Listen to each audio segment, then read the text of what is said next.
महाराष्ट्रात। स्वानंद जनकल्याण प्रतिष्ठान यांनी आज जो परिसंवाद आयोजित केलेला होता त्याकरता मला या चांगल्या कार्यक्रमाला बोलवलं, त्याबद्दल सर्वप्रथम मी त्यांचे आभार मानतो।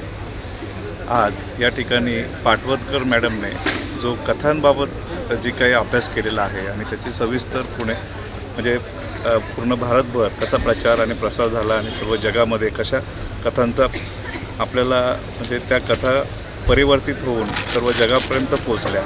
उदाहरणार्थ पंचतंत्र असेल, महाभारत असेल, रामायण असेल, उपनिषद असतील आणि त्याचाच प्रतिबिंब ह्या वेगवेगळ्या देशांमध्ये आपल्याला बघायला मिळते आणि भारतामधूनच त्याची उत्पत्ती झाली।